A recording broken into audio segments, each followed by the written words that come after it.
julgar esse processo rápido. Estamos de volta, ó. De volta no oferecimento central de alarmes. Quem disse que para? Mercator, Feiras e Eventos, Brown Móveis, Sebratel e Lockfer. Quem disse que para, né? Não para no intervalo. Não para. Troquei É um programa até de que roupa não no termina intervalo. quando acaba, muito menos quando vai para o intervalo. Na nossa audiência, vamos lá. Elaine Coelho da Silva von Hohendorf. Com vocês aqui do outro lado da telinha. Obrigado pelo carinho da tua audiência, Elaine. Dr. Marcos Reinaldo Dresch. Abraço a qualificada Marcos. bancada. Ontem era eu te assistindo aqui, Marcos. Aline Lorscheider, como sempre, ligada na Vale TV. Parabéns pela escolha da bancada. Grande abraço a todos. Abraço. Né? Aline, uma escolha de uma bancada eminentemente jurista, para a gente poder discutir de forma qualificada, evidentemente, com menos paixões clubísticas. Midian Almeida, já li. Me digam uma coisa da Elaine. Uma coisa, doutor, um preso pode se candidatar a cargo político público e, se for eleito, sai da prisão? Sai da prisão. Não deu como Não está dando para ler aqui, ó. Não está vindo completo. Não tá dando. Sai da prisão e os seus crimes serão perdoados? Não, mas vamos falar disso agora. Perguntava no intervalo aqui para o Dr. Vinícius Bondan como fica Lula julgado no duplo grau de jurisdição, na iminência de ser solto, na possibilidade de tal se poder ser candidato. Aline Lorscheider certinho, Iria Klein lá, Jorge Flores na audiência, a Midian está dizendo que o Moro cometeu crime de desobediência, o Marco Antônio de Oliveira está dando um assino para nós aqui, o Marco que nós falamos já do Sim, eu mencionei antes o trabalho dele no grupo a respeito das pesquisas dos... A Aline está dizendo, currículos. parabéns ao juiz Moro, esse me representa. Dr. Davi Walter dos Santos na nossa audiência. A Elaine está dizendo, sem o Moro estaríamos perdidos. Esse é o sentimento predominante, doutores. E a Aline está dizendo, verdade, minha amiga, e o Joel Germano Kern na audiência, sucesso, querido, sucesso para nós, Joel, tu faz parte dessa história aqui no nosso dia a dia. Tem a torcida, Paulo né, Rodrigo? Velasco, boa noite a todos, está entrando vários comentários aqui. Augusto Fai na audiência também, obrigado pelo carinho de todos vocês. Ivan Carlos está dando certinho para nós aqui, e aqui também. Tá bem, todo mundo na audiência. Doutor Vinícius Bondan, conta para nós um pouquinho da possibilidade, me parece que em algum momento é possível que o ex-presidente Lula seja solto. No meio desse processo, acho que a gente tem que trabalhar com essa possibilidade também. Mas isso não vai fazer dele candidato naturalmente, ou sendo lançado, preso ou solto, sendo lançado candidato pelo seu partido, e o STF, não, o TSE, né, diz que julgará antes das eleições todas essas questões, né? Existe alguma possibilidade do ex-presidente Lula vir a ser candidato? O que nós temos em termos eleitorais é um processo de registro de candidatura, né? A agremiação partidária ela tem que requerer o registro da candidatura, e esse registro de candidatura ele é aberto para impugnação por parte dos interessados e posteriormente ele é julgado, né? No caso da Presidência da República, ele o foro competente é o Tribunal Superior Eleitoral, né, que é quem vai receber os pedidos de registro de candidatura e vai processar e julgar, né, deferindo ou indeferindo o pedido de candidatura. Pela atual jurisprudência hoje do TSE e do STF, né, o Lula está inelegível, né? Haveria necessidade de uma reviravolta na jurisprudência, né? Principalmente entendendo inconstitucional, né, a Lei Complementar 135, as alterações que ela fez na Lei Complementar 64 de 1990, que é a Lei das Inelegibilidades, né? E afastando a incidência de inelegibilidade a partir do julgamento colegiado em segunda instância. Porque o que acontece? A Lei Complementar 64, com essa nova redação que lhe conferiu a Lei da Ficha Limpa, ela passou a prever, ampliou o rol de inelegibilidades, né? E prevendo muitas hipóteses em que a inelegibilidade se dá a partir de um julgamento em segunda instância, né? Uma das hipóteses é por crime contra a administração pública, né? Que é a condenação que hoje o ex-presidente Lula tem pelo TRF4, né, que é inclusive o motivo da prisão dele hoje, né, onde está recolhido preso. Então, há uma pequena discussão com relação à constitucionalidade, e aí voltamos à questão da presunção da não culpabilidade, aquele dispositivo constitucional que diz que somente pode ser considerado culpado a partir do trânsito em julgado da sentença, né, penal condenatória. Nesse caso, a inelegibilidade ela incide antes, né? Então, há uma corrente que hoje é minoritária que discute a constitucionalidade de se combinar uma sanção grave como a inelegibilidade, se afastar um dos requisitos para concorrer a um cargo público eletivo, em virtude de uma decisão que ainda não está estabilizada, porque ainda não houve o trânsito em julgado. O trânsito em julgado é quando nós não temos mais a possibilidade de impugnar aquela decisão no processo, né? Nós temos aí o trânsito em julgado. A discussão gira em torno disso, mas me parece que hoje a jurisprudência está muito inclinada no sentido da constitucionalidade da Lei Complementar 135, né? Que seria da ficha limpa. Exato, a Lei da Ficha Limpa, né? As alterações que a Lei da Ficha Limpa promoveu na Lei Complementar 64 de 1990, que é a Lei das Ineligibilidades. O grande porém dessa história toda é que a Lei 9.504, que é a Lei das Eleições, ela permite que os candidatos que estejam com registro subjúdice, ou seja, que estejam com o processo de registro de candidatura sendo processado na Justiça Eleitoral antes de uma decisão com trânsito em julgado, que eles continuem a praticar os atos de campanha como se deferido estivesse o seu registro de candidatura.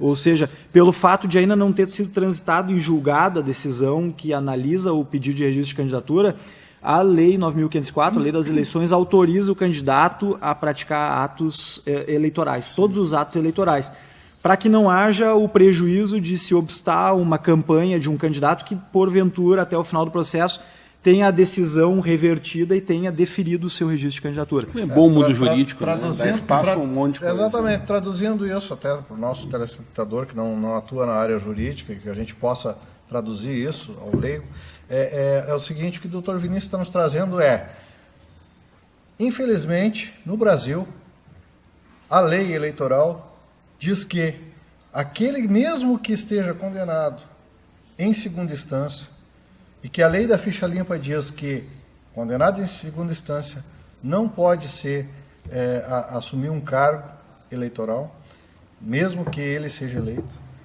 ele pode se utilizar dos seus direitos de concorrer a um cargo eletivo. Então, o presidente Lula hoje, se ele quiser concorrer a um cargo de presidente da República, ele pode se inscrever perante a Justiça Eleitoral, pode concorrer, mas ele, lá na frente, não vai poder assumir o cargo de presidente. E isso vai criar um tumulto e uma nova eleição, quizá se ele chegar a ganhar as eleições.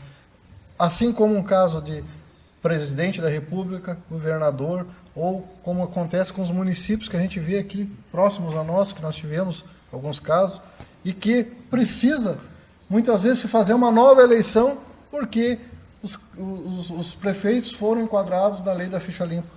E, infelizmente, isso nos traz um prejuízo eleitoral, um prejuízo financeiro para os cofres municipais, estaduais e da União, né? Sem contar todo aquele trabalho que o próprio eleitor vai ter, né, de uma nova eleição, ter que se deslocar, ter que fazer eleição, ouvir todas as campanhas novamente dos novos candidatos e se deslocar para fazer, para ir até as urnas, votar novamente. Doutor Ivan, né?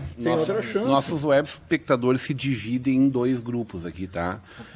Metade brigando Lula e Moro, como se fosse essa dualidade, exatamente. Nós não podemos e a outra metade está discutindo o senhor, doutor. Aqui, ó, o Marco Antônio de Oliveira. Opa, trabalho de todos a administração.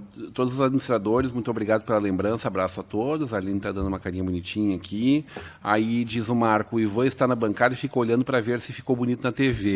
Meu amigo, o vídeo não faz milagres. Pois é, eu ia dizer, como é que isso é possível? Doutor Ivan dá um kkk para ele. Esse cadáver aqui depois não Paulo César Ror diz assim, que falta de sensibilidade, Marcos, né? Externando essa...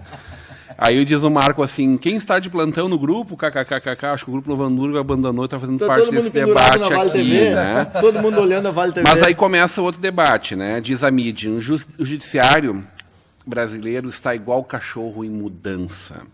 E a Aline responde, e o PT mais desprezado que um vira-lata. Opa! E aí a Eliane diz, nosso país está nessa confusão por nossa culpa. Votar em quem está repleto de fumaça é para... Aí sumiu aqui, desculpa... É para arrebentar o Brasil. Dr. Davi entra na conversa e diz, antes de mais nada, é uma imensa satisfação assistir uma bancada tão qualificada. Aos colegas e amigos, como vem o fato do judiciário ser tão ativo e preocupado em casos específicos e de grande repercussão, ao passo que, na grande maioria dos casos, se mostra descomprometido com as partes e seus dramas.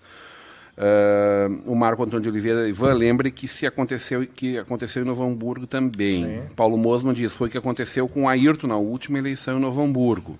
A Elaine diz que em São Leopoldo também o prefeito vive na fumaça. É um absurdo. Eu ia dar esse exemplo. Depois, e o Jair, né? Jair aconteceu a mesma coisa. Acho que foi, né? Sim. Tivemos 90 dias do governo Ayrton, do governo Clânio Bassani, né? Aí diz o Carlos Fonseca, como sempre na escuta, e o Júlio Schneider dando boa noite aos amigos. É isso mesmo, doutor? Vivemos na fumaça? Pois, olha, sem dúvida, né? Não há como a gente não ficar... Eu volto para aquela brincadeira do começo, né? Ninguém mais precisa, nós voltando aí 5, 10 anos atrás, falar sobre discricionalidade judicial e ativismo judicial. Era coisa de quem estava fazendo mestrado em Direito. Né? Era uma questão abstrata, acadêmica. Hoje é uma questão que está nas conversas dos almoços, está no dia a dia, está na conversa de elevador, está quase substituindo aquelas conversas sobre o clima, né? Bah, será que vai chover? Agora é assim, pô, e esse judiciário, hein? Que loucura. Então, virou, né? O judiciário acompanhando o Papa se transformou numa coisa muito pop, né? Só que, né, o pop... Pode fazer uma provocação, às vezes doutor? Se compromete. Sim, por favor. Diz a mocinha, né?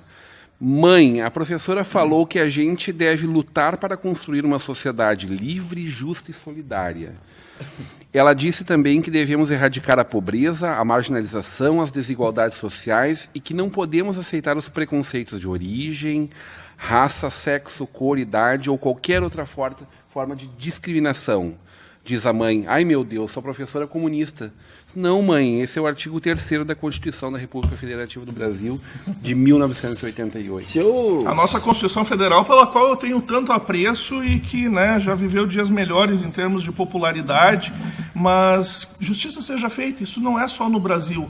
Mas ela deixa espaço para essas coisas todas.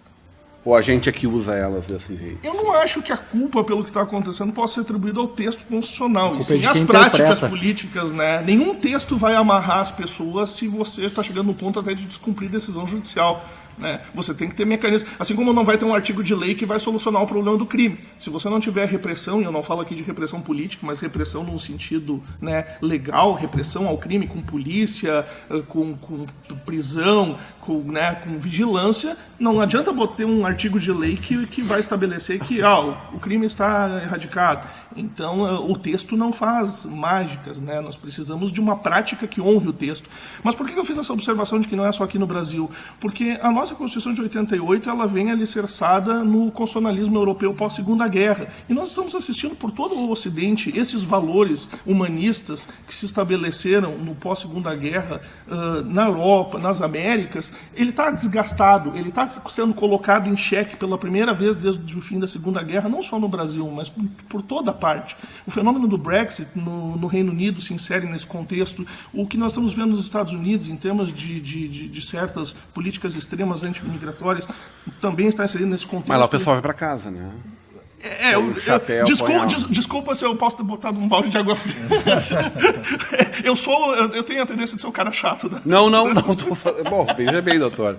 Lá o pessoal discute, mas quando chega à conclusão que, bom, eu sou incomodado, eu me retiro. Tá certo levar isso assim também? Como a gente viu com o ministro lá no Brexit, O próprio ministro do Brexit, né? Pois é, o governo da Theresa May está desabando por cima dela, né? Eu não sei se ela termina o mês aí no cargo. Dela, né? E eu vejo que os conservadores estão apavorados, que por um lado eles estão vendo que ela não tem condições de segurar o governo, e por outro lado eles estão vendo que se houver um voto de desconfiança e ela cair, muito provavelmente vai assumir o atual líder da oposição, que é o trabalhista Jeremy Corbyn. Esse é o pior pesadelo dos conservadores britânicos no momento.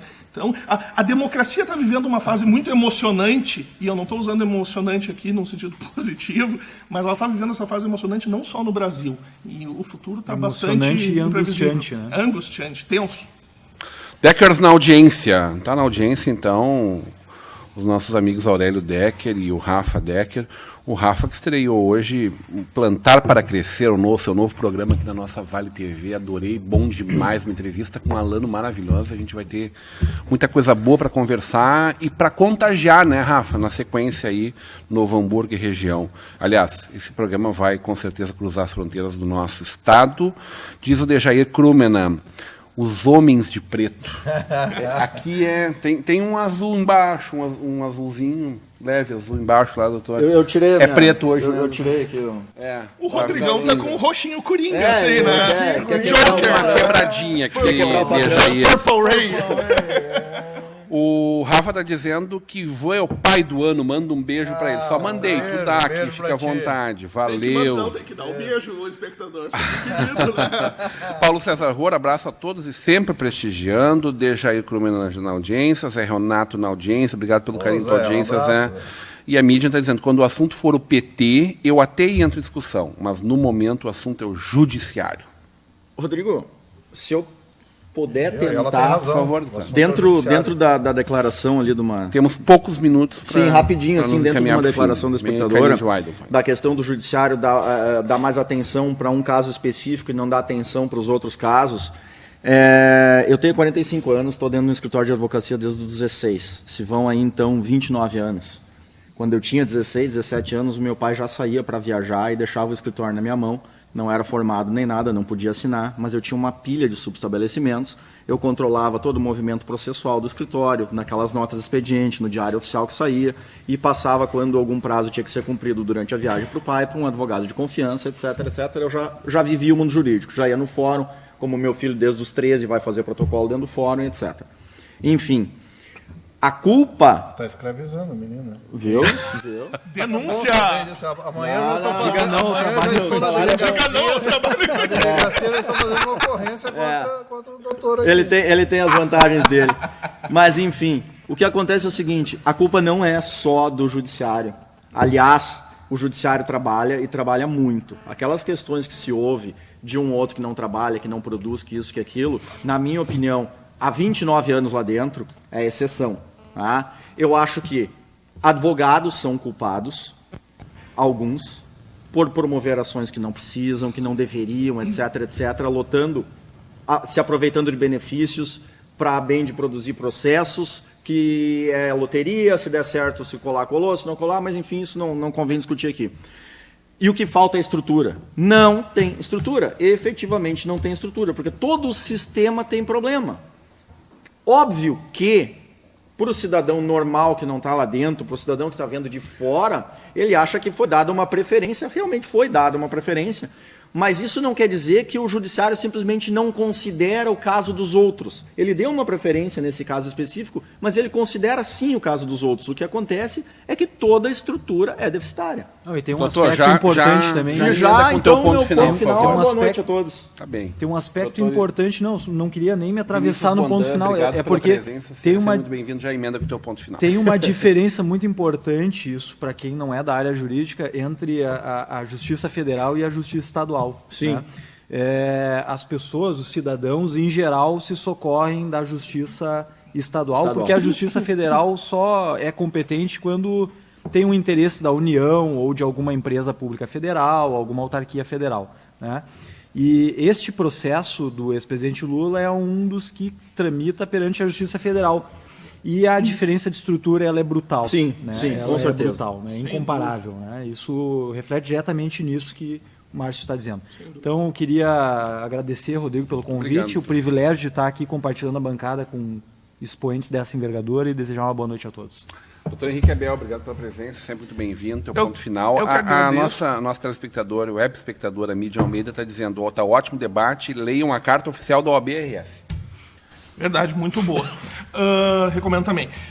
Faço então meu encerramento aqui muito rapidamente, em 20 segundos, fazendo um apelo para a importância da observância das tradições. Por que eu digo isso? Porque hoje é o dia da pizza, né? Então nós temos que manter o respeito pelas tradições, esse certo conservadorismo positivo. Não esqueça, hoje é o dia da pizza, façam como eu, estou saindo daqui e vou providenciar a minha. Feliz dia da pizza para todos vocês, no sentido gastronômico, né? Porque no sentido político ninguém mais aguenta pizza. Que não termine pelo amor de Deus. Boa noite a todos, um abraço para os amigos e colegas da mídia. Doutor Ivan Carlos, boa noite, ponto final, um beijo para Marcela que está em casa me esperando, beijo para Maitê, beijo para mamãe Simone, beijo para todos. A tua Simone, né? Tá a minha Simone que traz as câmeras. Um beijo para tua Simone também. Tá bem. Tá agradando para não ter que fazer. Carlos Fonseca está dizendo que esse movimento feito para libertar o Lula foi meticulosamente pensado, basta ver os horários da entrada de pedido de libertação do Lula. Coincidência? Claro que não, será que não? Mídia Almeida, o programa hoje poderia ter 2 horas, além de bonitos, são inteligentes. Isso foi para mim, né, Mídia? Obrigado. A gente fica por aqui, nós voltamos amanhã a partir das 21 horas. Vem aí Canizio Idlewein. Amanhã, 21 horas. Até lá.